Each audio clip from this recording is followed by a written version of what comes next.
stretch a mile. You better let him run till he quits. Fighting like Moby Dick. Pull him up, wait for the kiss. Show me your fish. Better show me your fish. Show me your fish.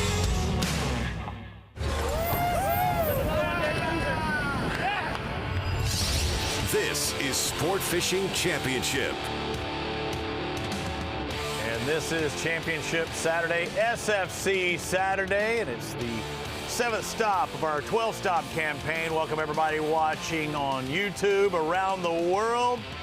Robbie Floyd, Peter Miller here with you. We are catching fish throughout the week. It's a 3-day tournament. They only get to fish 2 of those 3 days, but a variety of species being caught. Peter. Robbie, you got calm seas. You've even got a QR code and a nice big eye hitting the deck right there. What's that, about 150, 160 pounds? I think it's about 167 pounds, Robbie. I'm just going to guess. You're quite the guesser. Asha says it's bigger than she is, for sure. Asha Chakrabarty catching that big eye tuna on day number 1, one of our championship fish. As several boats pulling in the big ones. That looks like polarizer, right? Nice. That was a yellowfin. That's a yellowfin right there. When you got 2 gaffs in a fish, 2 guys struggling to pull it over, that fish is over 100 pounds. Bend with the knees. Don't want to get That's right. Lift with your knees, Hercules. Look at the white marlin. We have billfish. Unlike last year where it was a tuna tourney, we actually have billfish caught this year. You gotta love to see that. And that is a lure in the corner of that fish's mouth. That's why he's going absolutely berserk. You know, they say in horse racing he's trying to spit the bit. Well, he's trying to spit the bit right there as well. And that ain't no what? Oh, yeah. Yeah, hey, it's YouTube, right? He's wagging. We got a wagger coming to the boat. That's the windshield wiper move right there. Why is he so purple? Oh, never mind. That was the bait. He's lit. No, he's a little purple as well. They're taking that lure out of that fish's face, and they're going to let him go. And they got that squid spreader bar. Pink was the color for them, but blue was the one at 8. Yeah, he was lit up. You can see in the mouth, that silicone didn't rub off on his color. That's when they are lit. We are lit, and there's still some time for fishing on this final day. Cape May, New Jersey, a nice, serene, quiet town in the southern tip of the Garden State. And this is the final day of competition. We got Crazy Salts right there with 125 points.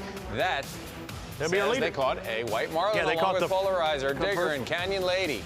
Yep, those are our 4 white marlin, but that red bar means that Crazy Salts actually caught it. Typically, we're not even talking about a tie, situation, but in this case, with no blue marlin, it would be the first white marlin caught, and Crazy Salts did just that 2 days ago at 9:57 a.m. First catch this morning, non-points fish. It is not in our championship fish category, but Garmin Team Spotter. We're going to make our move onto one of our featured teams, one of our many featured teams of the day. Now we want to keep it interesting, Robbie. We want to show you marlin, we want to show you tuna, we want to show you mahi, wahoo, big eyes, yellowfin, you name it. And if it happens to be something special right there on the back of a center console with a couple of mercs on the back. These are the ones when, I wouldn't mind being in the water with a mahi. I wouldn't mind being in the water with a billfish. I wouldn't mind being in the water with this. This would get to me. A lot of times when you catch, are we talking about what we're catching here? Well, you can say it if you want. I want to see it. Well, this is a mako shark. They have a tendency to go skyrocketing into the air, and they'll jump 10, 15 feet in the air, and they will be in your cockpit of your boat. If you look on Instagram right now, no, it ain't. You'll see a mako landing in people's boats, and they got to jump out of the way. When we swordfish, Robbie, yeah. The swordfish try to get away from the makos home in on them, and they'll bite their tails off because that's their propeller, that's their rudder. They'll come up and try to bite them, and then they'll wind up eating one of our baits. I'll never forget, the captain says to me, Peter, gaff that mako. We got him, we brought him boat side, and I said, Captain, he's kind of green still, meaning he's like not tired. Yeah. And I gaffed him, and that thing went straight up in the air, 15 feet in the air, gaff came out, my elbows hit the gunnel. I'll tell you what, there we go. I haven't even seen that footage. We have not seen this footage. Launch sequence activated. Are you kidding me? Yeah, that's why you got to keep the boat in gear. You got to be ready to rip it because they'll jump right in your boat. Heck yeah. Or heck no, they won't. Yeah, they will. Look at that. Dude, 20 feet closer. Yeah, that is 15 feet in the air. Can I tell you a fun fact? Go ahead. That is the only shark that is considered a game fish. Really? Because of its jumping acumen and power. And we know they are peppy as well. Of the tournament, out here by myself, in the deep of the poor man's. Have some good bait, a little bit of a temperature change. About 30 minutes into fishing, had a left short go off with a big explosion. Didn't identify the fish, thought it may have been a blue marlin, ended up being a large mako, maybe 250, 300 pounds. We were hopeful till we saw the fish. Makos do not count in the tournament, but we're out here going to give it a shot for the rest of the day and hopefully get a few whites, and a blue marlin would be nice. Catch alert for this day 2. Several catches again yesterday. In the first hour or so, there were 4 caught, but this morning it really didn't pick up until about 10:30. Look at that polarizer with a white marlin and a bunch of yellowfin tuna caught. So there is a bite. You know, and those makos, they're not dumb. They will cruise around where there is forage, where there is food, and that is a good spot. I had no problem with that poor man's canyon. We're going to look at all these catches today. The important one is day 2 there at the bottom. Team Polarizer, who's leading the Atlantic Division after a second-place finish at St. Augustine, the Salt Lake Blue Water Tournament. Now they have a chance to win this one. A second and a win puts them on par with Quantified, who already has won the Gulf and has 2 wins and a second place. He's Peter Miller. I'm Robbie Floyd. Dude, we didn't see that video before. We didn't see it jump. You knew, you had a feeling, did you? You knew it was going to happen. Well, I actually talked about it because when you hook a mako, they have a tendency to sky out. And a lot of times you want to put the boat in gear because they will come right at the boat. And a lot of times they'll land in the cockpit. Not a lot, but they will land in the cockpit. I gaffed a mako one time many years ago, and I'll never do it again because the second that gaff hit the shoulders of that mako, it went straight into the air about 15 feet in the air. My arms came down, hit the gunnel, and I swear I must have had cracked elbow bones, funny bones, for about 2 years. That sounds like a situation I don't want to put myself in. But you are seeing a white marlin caught today. We had, 3 caught on day 1. Let's take a look at day 1. Team Digger with one of those white marlin. Again, in 2022, this event, not one billfish caught. And when you see Digger get on the board, as well as 2 other teams on the board with whites, now we're talking. Now this is SFC style. Yeah, it's always exciting when you can get the billfish to the boat. I mean, this is what it's all about. This is Sport Fishing Championship. But we don't discredit any of those other giant fish coming in the boat. But I'll tell you what, we love our billfish. Looks like they're straightening out their dredge there. They let it way back. They're bringing it back in, making sure everything's coming in nice. They have that guide coming in. And there are those beautiful Mercs, those V8s. This is the second white marlin caught in the tournament. We did not have a cameraman on Crazy Salts. Dan Daddett had the first white marlin. But this one, Michael Akey on Digger with a catch. I saw behind it. Oh, there it goes, there it goes. On the right side, the right side, the right side. He's on that. You saw that too, right? Yeah, he was on it. He wasn't on that. I wouldn't have been like that on the turn.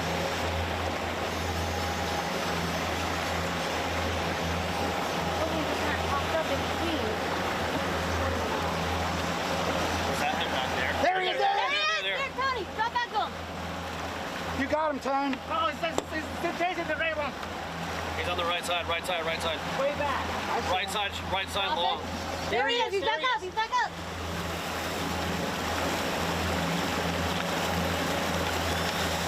Come on. There we go. Come on. Finally. There's a fish trying to spit the bit there, Peter. It took a while. I mean, that fish was up there. I mean, that considered tailing. I mean, we saw the fins. He was working. He was looking. Finally took the bait. Very uncharacteristic of a white marlin to be cruising around like that with a dorsal out. As far as I've seen, you know, in my white marlin fishing career, caught a lot of whites over in the DR. They come up, they get right behind those troll baits, and they hammer them or they go away. That guy was cruising around, dorsal up, just showing off, just milling around, What we got and then here? ate a lure. What do we got here, fellas? Exactly. Hey, what's happening? Oh, Yeah. look at that. I'm sorry. Yeah. They said, this looks like a nice buffet. Let's see what we got here. Right, left, right, left. I'm going to go for that cold meal right there, that little sandwich. Okay. Think about this tournament, Peter, and I didn't want to confuse anybody, and I said this: you can have pitch baits, but no live baits are in the water at any given time. They were once live, but they've been gutted. They're out there, maybe a little chin weight here or there. That's right. It's called dead baits. We got dead baits out there. No live baits allowed. And that is a white marlin that ate a lure. Again, we're seeing that white marlin eating a lure very calmly, sneaking up on that thing. That's a very interesting bite. Great catch. Congratulations to Team Digger on day one, for sure. So that is a release. No bringing those fish back. That is worth 125 points. Good job, guys. Having a good day so far out in the poor man's canyon. Try to use a little bit of good luck and a little bit of old knowledge to come to where I am. Fishing since I was 13, a little bit of a couple years of experience under my belt helped me come to this area. It's always been a good area to me. The water's clean. Not as blue as I wanted, but a lot of bait. That's what I was looking for. Water's not the best, but we did catch some fish. And I wanted to go ahead and correct the name. It's Michael Aki, like in hockey, but I said Aki. So I don't want to give him the wrong name. Well, that'll give him an achy, breaky heart saying his name incorrectly on TV like this, Robbie. So I'm glad you got that Aki right. Yeah, I had to ask. I had to ask somebody. I said, hey, we got to figure this out. Yeah. There are our featured teams out there, from Good Chemistry down low all the way up to the top. Several canyons to choose from. They're all based out of one place, Canyon Club Resort and Marina in Cape May, New Jersey. They'll be heading back this afternoon. A lot of things to see and do there in Cape May. Robbie, I told you before, this is the last stop on the train when you leave New York City. This is it. You get off or you turn around and go back home. But this is the last stop on the train, and this is where I used to go fishing when I was a little bit younger. We hope they get off the train, get on a boat, and then go out there and catch fish like these guys and girls are doing in the Sport Fishing Championship.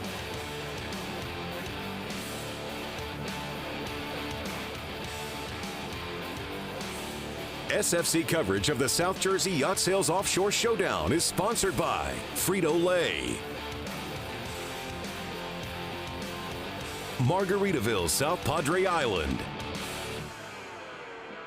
Denison Yachting,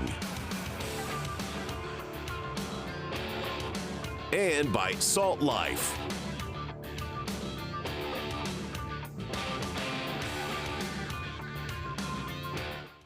When it comes to performance, comfort, and functionality, we've got you covered.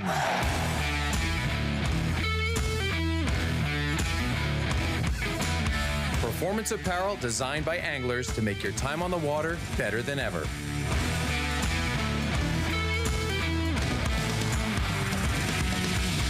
Salt Life, the official apparel sponsor of the Sport Fishing Championship.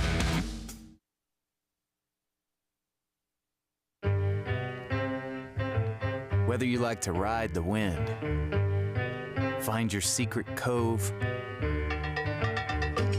or reel them in.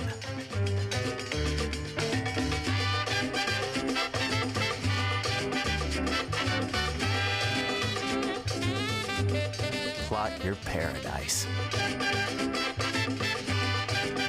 with GPS Map Series from Garmin.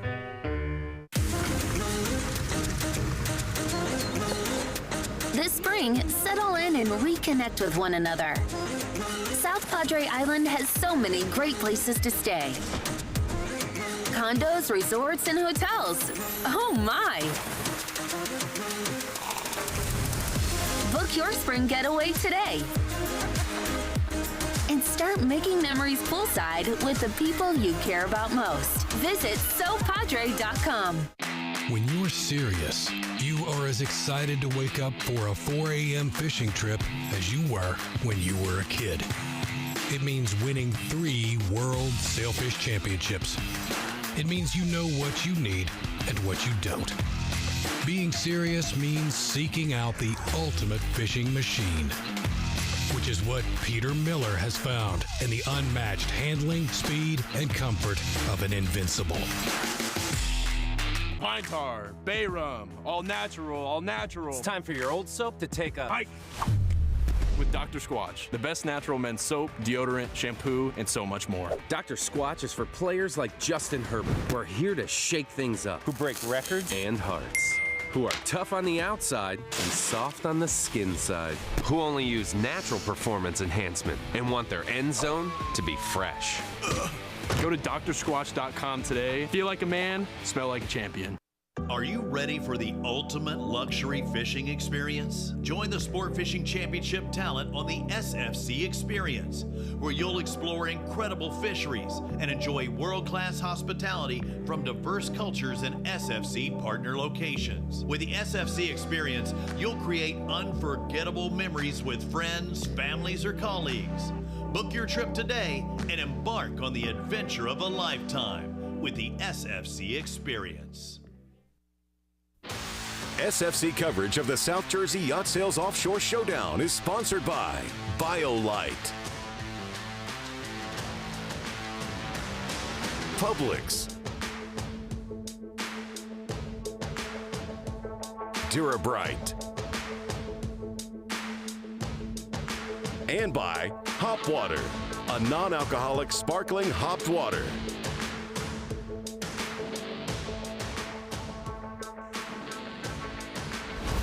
Peter, the Webiverse is checking out this showdown that's 12 events long. It was 11 when we started this season. They've added the White Marlin Open. We're really kicking off the back half. This is stop number 7. We've still got plenty more lying ahead. That's right, Robbie, and Puerto Rico is where it all culminates for that $1 million. And they'll also be crowning the grand champions of the Gulf and the Atlantic for $100,000 apiece. And then, of course, our championship fish at $50,000 per, and there's 4 of those. It came down to the wire last year on those championship fish. You see the remaining schedule with OBBC. We went to it last year. We know how nice it is. We know there's a lot of variety there. The Tri-State Canyon Shootout, Block Island. You and I are going to that one. That's going to be an adventure. The TIFT event, numbered. I mean, there's big fish and a lot of them in Texas.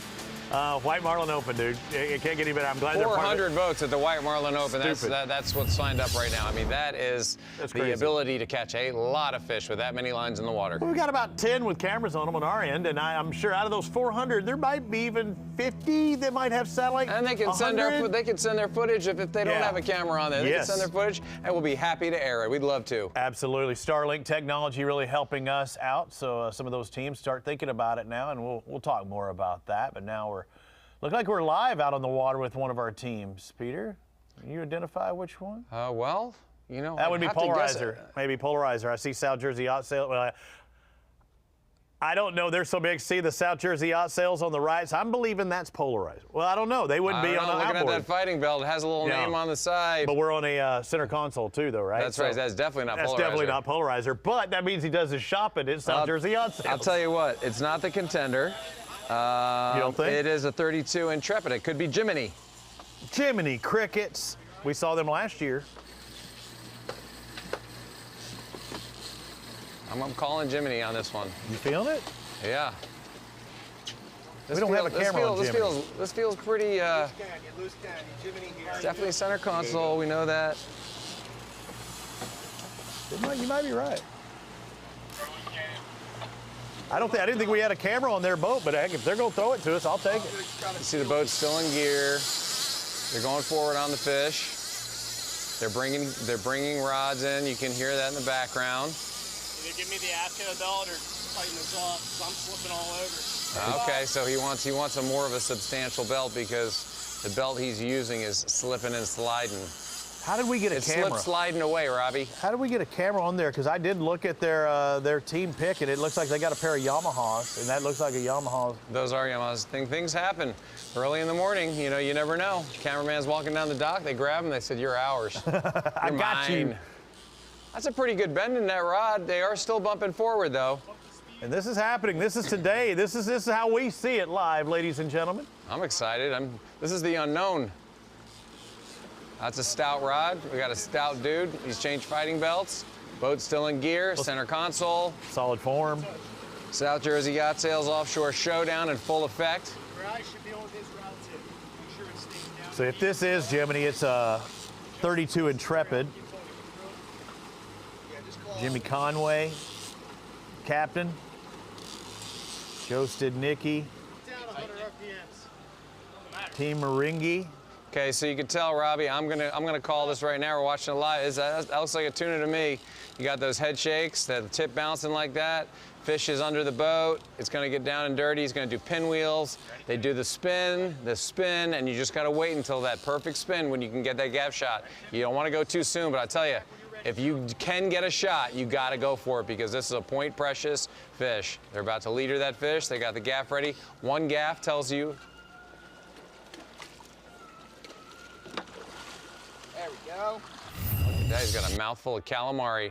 So we've got the current going through the Gulf and the Gulf Stream, going around really close to South Florida and the Keys, up all the way to the Northeast, and that's where these guys are fishing. They're off the coast of Cape May, New Jersey, at the South Jersey Yacht Sales Offshore Showdown, and then you see that current go into Never Never Land, and it comes all the way back around. So some of these fish are riding that current. The bait's riding that current. A lot of the billfish will swim against the current to feed. So it's a matter of what's happening. You might want to fish an eddy. You might want to fish with that flow. It's a whole host of things you can try to employ while you're out there on that edge, on that crack. And hopefully it's in right on that edge, what we're seeing right now. The edge, the drops, these canyons they were talking about. We heard Poor Man's Canyon mentioned a little while ago. More than once. Yeah. That's a favorite. What else do we have? Wilmington Canyon, Baltimore Canyon, other ones to look for. Wilmington a little more to the north, Baltimore to the south. Team Polarizer, who's leading the Atlantic Division after their second place finish. That's right, the owner, George, of South Jersey Yacht Sales, is on the boat Polarizer. This is him earlier And it looks today. like they've got a billfish on. That is a white marlin for sure. Calm water, nice conditions. Skinny mini. That's more. The whites are much smaller in general than the blue, although we've seen some small blues. So a 70-pound white is considered a jumbo. An 80-pounder is like a super slob, and a 120 is a world record. So this is what Team Polarizer needed, but they need another one. If they can get this one in and make contact with that leader, that'll give them 125 points. And as we saw earlier, they did just that because we got a four-way tie for the lead. The one position you cannot have a tie for is first. So if we don't have any blues, whoever caught the first white marlin will be our winner if it ends like that. I'm assuming they're going to tip up. They're doing that circle again. They're going to be like trying to close that gap. You see Greg, that's George's son there, working the riggers. Like we always talk about, Robbie, these guys all have to be good at everything in that cockpit, and everyone has to be firing. You never just want to be standing there with a rod in your hand and a hand in your pocket. I was going to say a thumb up your, but you always want to be moving, always be doing something. I thought the last time we saw Greg when we were in... Let me see the backing, a lot of line. Wow, he's down to the backing, so they're bumping forward, waiting for another bite. You know, that's why they're still going forward. But he can't run out. There's nothing left past the backing. He can't afford to give up any more. Correct. So they're doing kind of a circle to come back at the fish. They'll probably go forward on him as opposed to backing down on that fish. And they'll kind of cover him up on a 45-degree angle.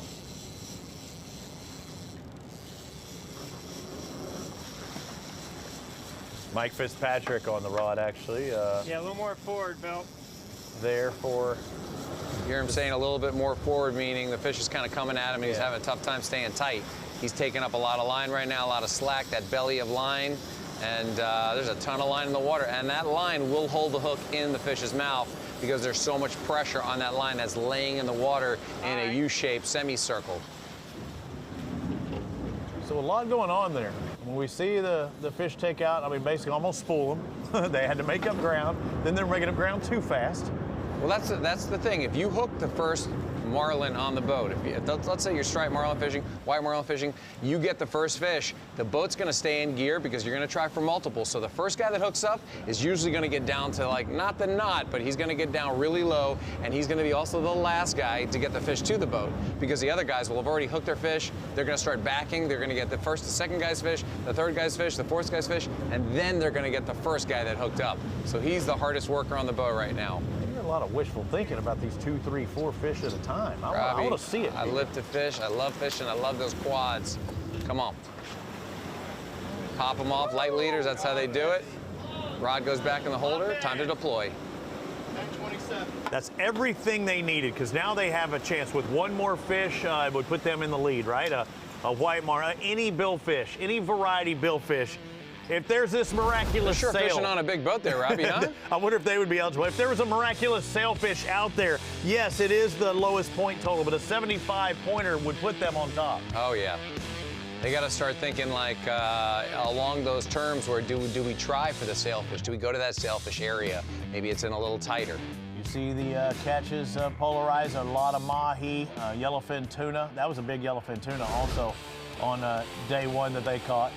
I wonder if there's anybody back there in that Toyota Corolla with the line in the water. Well, you could probably catch one off that little barge right there. But you see the porpoise in the spread, that's always a good sign. You don't want them really just... We got whales, we got porpoise, you name it. Look at that. Oh, that's awesome. There she blows, as they say. That means there's some life, there's some activity out there, right? Yeah, when you find whales, you're gonna find fish. It's awesome. Same thing with those dolphin. They're looking for something. Little snack, just like the white marlin. We've got more from the South Jersey Yacht Sales Offshore Showdown. Stick with us from Cape May, New Jersey.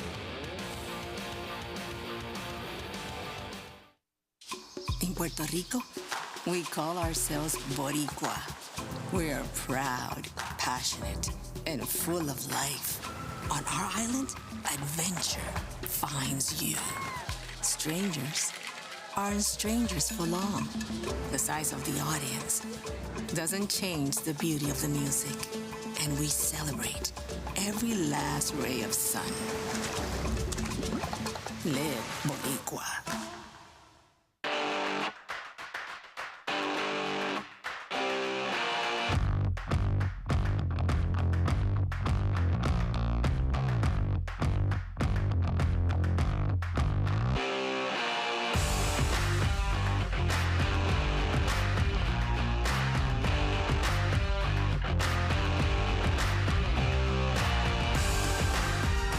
Salt Life, the official sunglass partner of the Sport Fishing Championship.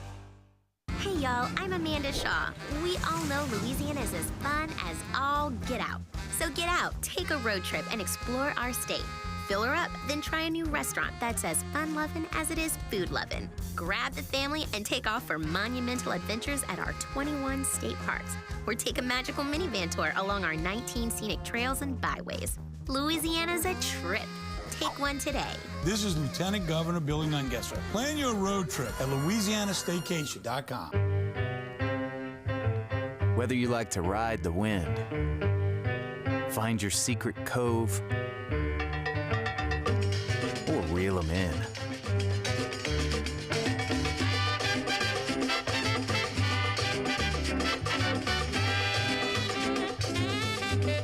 Plot your paradise with GPS Map Series from Garmin. When you're serious, you are as excited to wake up for a 4 a.m. fishing trip as you were when you were a kid. It means winning 3 World Sailfish Championships. It means you know what you need and what you don't. Being serious means seeking out the ultimate fishing machine, which is what Peter Miller has found in the unmatched handling, speed, and comfort of an Invincible. SFC coverage of the South Jersey Yacht Sales Offshore Showdown is sponsored by Garmin, Invincible Boats, Visit South Padre Island, and by SFC Experience.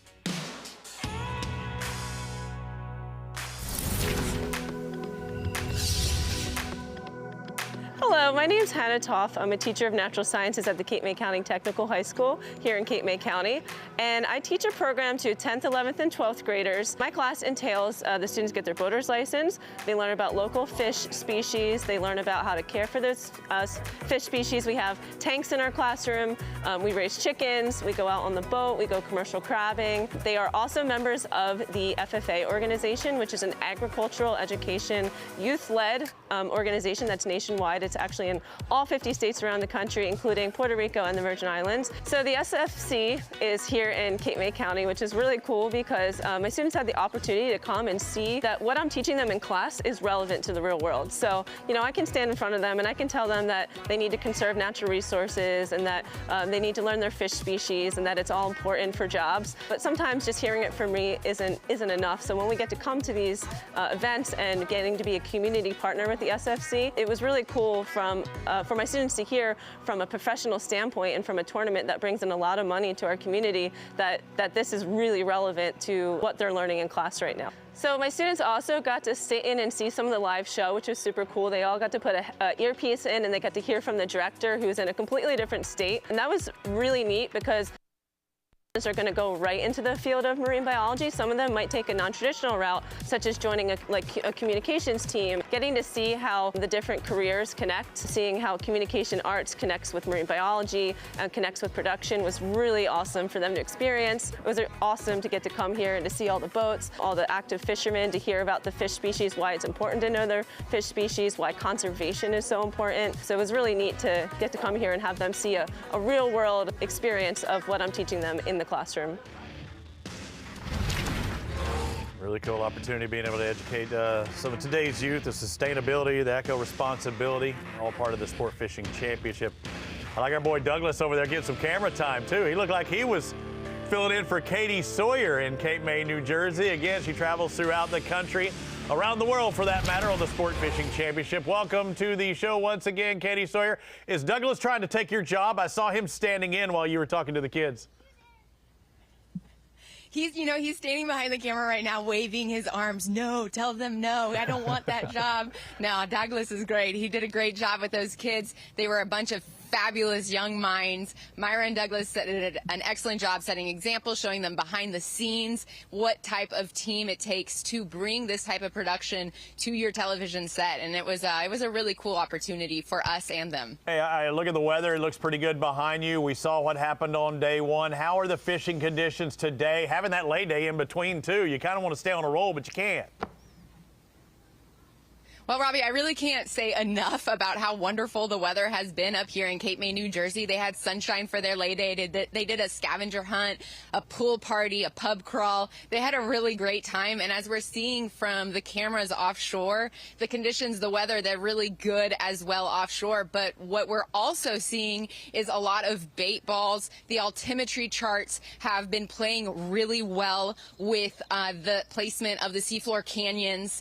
The warm water currents have been pushing up for the last few weeks, giving us really an excellent recipe for some billfish. And we are, in fact, seeing billfish. Oh, that's awesome, Katie. It's great to see you again. And also, wanted to ask you, you mentioned the term bait balls. Explain to people what that's all about and what they're seeing on their sonar equipment. What makes them stop in a certain spot? Is it a bait ball, and what are they seeing? Well, Peter, I'm going to preface with what I'm about to say with the fact that I have never been the one operating the sonar. I'm always in the cockpit when I'm down there, but I will say that the bait balls are where you're going to find your aggregation of predators. Predators are the billfish, the tuna, the wahoo. They're going to be collecting on these bait balls. Bait are small fish. They can be many different types of small fish. They can also be squid, but they swim together closely, kind of like what you see in Finding Nemo, because they have powers and numbers. But these predators, they're corralling these bait balls, and they are looking for the stragglers. They're looking for anything to pick off. So as a fishing team, you want to find these bait balls, and you want to troll your baits behind them, close to them, so that those predators, those white marlin, those tuna, they're going to want to come up on your bait and eat it and get hooked. That's such a great commentary on that, Katie. Well done on that. You know, a lot of times we'll take a strip teaser with a weight and drop it down into those bait balls, and we'll crank them back up, and we'll bring our baits through. And a lot of times those predators that are in the bait balls will come up out of that bait ball to look at your strip teaser, and then come up and eat your baits. Both of y'all, I know you can see the same feed. There's our captain of Team Digger right now, and he's not looking at the graph. He's actually got the binocs out. He's looking for some of those bait fish and stuff to bust the top of the water as well. He's looking for birds. He's looking for anything pecking on there. That's right. Yeah. Go ahead, Katie. Absolutely. Just like Peter said, those what we're looking for in the binos offshore, we're always looking for diving birds. You want to see the seabirds diving because where the seabirds are diving, that means there's bait. And where there's bait balls. And where there's bait balls, there are predators. So what you're saying is everyone out there is having a ball, and that's what we're trying to do here at the SFC. Listen, okay, and there's different kinds of birds. You know, let's clarify some things. Okay, there's tuna birds. They're a darker shaped bird. They're a little brownish, beigeish, and they'll sit in the water. They'll feed, and the tunas are usually around them, and they'll pick up the school again. But now if you see a single frigate, a single white bird, they're usually going to be on top of a marlin, on top of a big mahi, on top of something a little more, you know, spicy, if you will, a little bigger.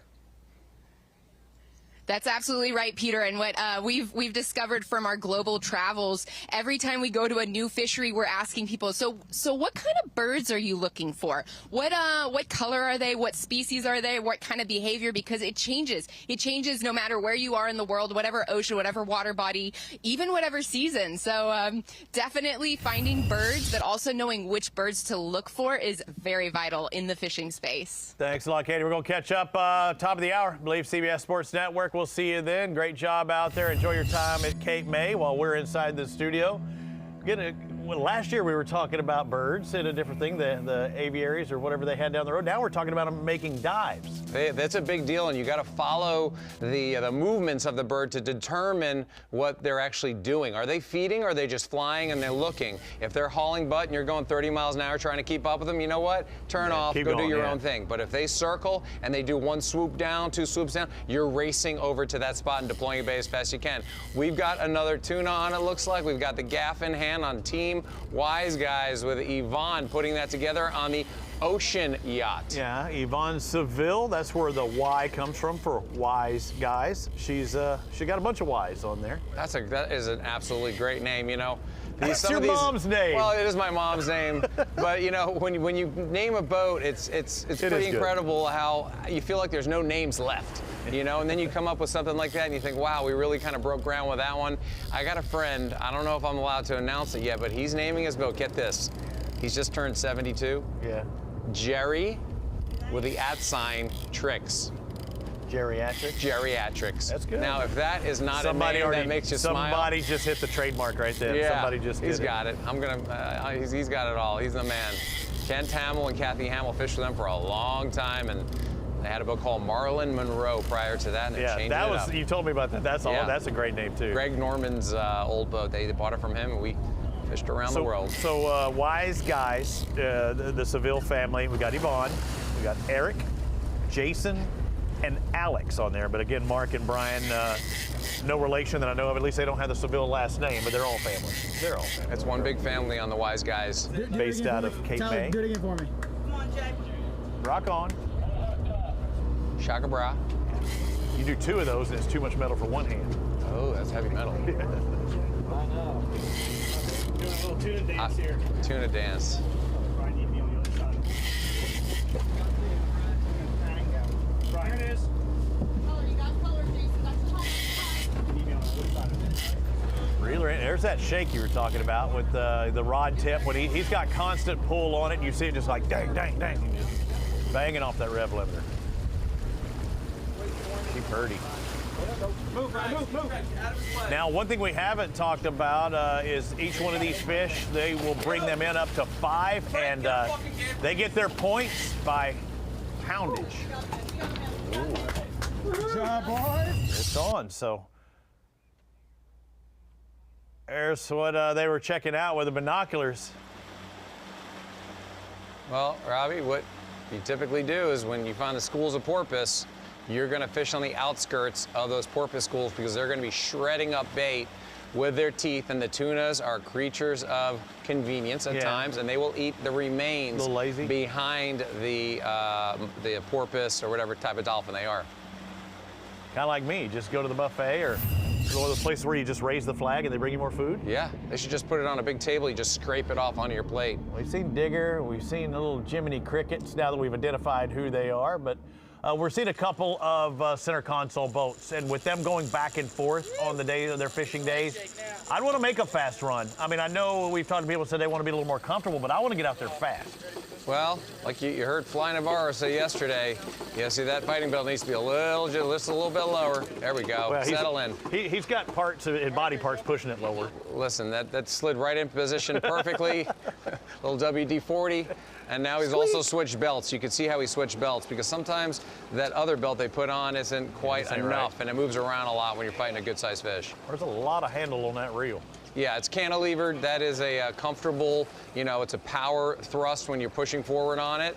And that's the way you want to do it. Back in the day, it was a uniform handle, straight, coming at you straight, and it was tough. You get blisters. These are way more ergonomical. And there's your Peter Miller word of the day. Ergonomical.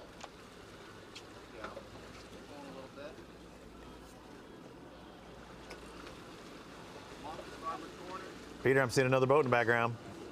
Hey, birds of a feather flock together. You see the porpoise schools, you see birds, you're going over there. There's no question about it. Hey, they get on the good old boy hotline when they see something like that, right? I mean, they're hearing where these pods are moving. Sometimes in the tournaments, if they're friends, they are. But if they're not friends, silence is golden. I'm not going to let my competitor know that. But if I've got the good old boy system, they're trying to identify where that's at. Yeah, at this point, it's 23 boats in the tournament. One fish could take it all right now. One blue marlin could win the entire thing. Again, we only have 4 qualifying billfish as we speak. There's still fishing time left in the day. Whoever catches the next billfish of any variety is going to take the lead. Interesting thing I'm noticing here on the reel. Yeah. You're going to see that blue line, and as he cranks, you're going to see a black mark there. That could be a floss mark or just a black spot. We usually use Sharpie, and we know that's where we want to set our bait in the rigger. It actually looks like a piece of weed. We call that grass where I'm in Texas. Yeah, that is grass, but besides that, let's change gears. It is a great thought. We use floss marks, we make floss marks, or we'll use a black Sharpie so we know how to set the rods out. What do you mean floss marks? They tie a little piece of dental floss on It's a bunch, yeah. You whip it. It's called whipping the line. Whew. Peppy. Oh, man. Oh, we got a head shaker. You got to watch out. You get tapped by one of those. And a rump shaker. Yeah, you get beat up. Day one. Quite a few catches, and again, they put the lines in the water at 8 o'clock. These 2 fishing days, chain reaction with the first catch of the tournament. But you see a lot of mahi, a lot of yellowfin, but that first white marlin is very important because right now it's the tiebreaker when everybody only has 1 white. That's right. First person to catch it first is first. Someone's got to catch a sail, someone's got to catch a blue, or one of the 4 boats that caught a white could use another. Are there sails out there? That's the one fish we didn't see at the Oak Bluffs event. We saw all 4 of the 5 varieties except for a sail last year. There are sailfish. They're not that common. They're more marlin, related, more whites and blues, and a lot of tuna. Sailfish not so prevalent in that area, but they are there. They are there. There's no boundary in the water. Let's talk about that on CBS Sports Network here at the top of the hour. We're going to be live for 2 hours. Wherever you're watching, the beautiful thing about this and being on YouTube as we're going through all of our catch alerts is you can be anywhere in the world and watch what's happening on the Sport Fishing Championship, and we're giving it to you live. Robbie, I feel like we really need a replay of the day. Is it that time? I think it's time. Stone Harbor Marina replay of the day. Do it again. Hey, give me your best announcer voice. Give me here. Give me one time. It's Sunday, and we've got Makos in the air. Come on out. Bring the kids, bring the family. It's buy one, get one free. Your Stone Harbor replay of the day. That is awesome, though. That's awesome sauce. Dude, I was not expecting that. When you say they jump. I wasn't expecting 15, you 20 didn't feet think up so. in the air. You looked at me like, oh, come on. There's jumping. Hold up. We've got marlin in the spread. This is my friend. Back to the striped striped marlin When I fish with again. fish tank, this is 6 striped marlin. If you take a long look at this clip, and I've studied it, I've watched it on slow-mo, they're everywhere. Everywhere you look. 1, 2, 3, 4, 5. I see 5 right now. Yeah, and you're looking from about 40 feet away. Yeah, and I'm blind. I sure do. Golly, we got to get into some of those. There's still time. Look at that tail. It's lit like a Christmas light. Hey, top of the hour. Join us, CBS Sports Network. Don't forget it. Peter's going to be there. I'm going to be there. Katie's going to be there. Michelle's going to be there. We're all going to be there at the South Jersey Yacht Sales Offshore Showdown.